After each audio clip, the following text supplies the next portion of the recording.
Dinugtong mo yan, oh. Dapat yan, nung kinabit mo, may dawel.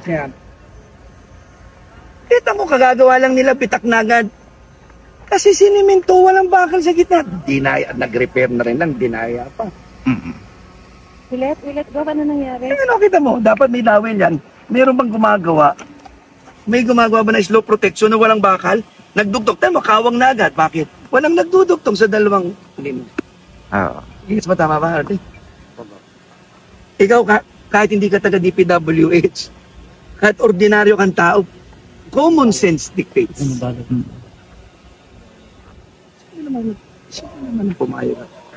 naman ang pumayag na tao mo dyan? Paano yung nakita nyo ulit? Ano, walang bakal, o kita mo. Obvious ba? Hindi ito bibitak o may dawil na nakaganon. Hindi yan bibitak kung ang dalawang yan pinagdudugtong ng bakal.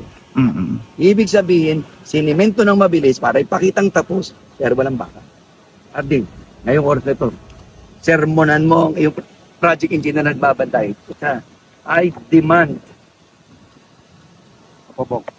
I demand. Pucha, go. Ay, Ardi, kalokohan na to. Ako, kita mo kaya, bait-bait ko na. Sige. O, sa pakabait ko na kanina. Bob, explain. Ano yung dowel na yan? Supposed to be lahat ng concrete. Lahat ng concrete.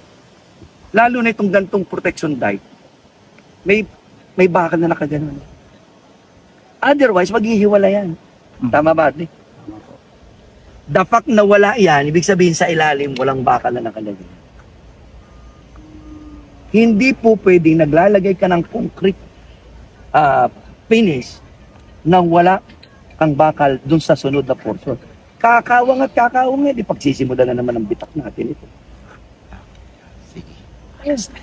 Kita mo, may bitak na yun, may bitak ito, may bitak yan. Isang araw, Ardi, sira na ulit. Pagdugtungin yung mga semento. Yung mga pagitan. Ano yun? Oo. Ay, kung may Ardi pa rin. Cellphone. Ano, Sorry. Papayag ka? Mahulog ako, guys. Sorry, Maki. Walang dawel? Pare ba?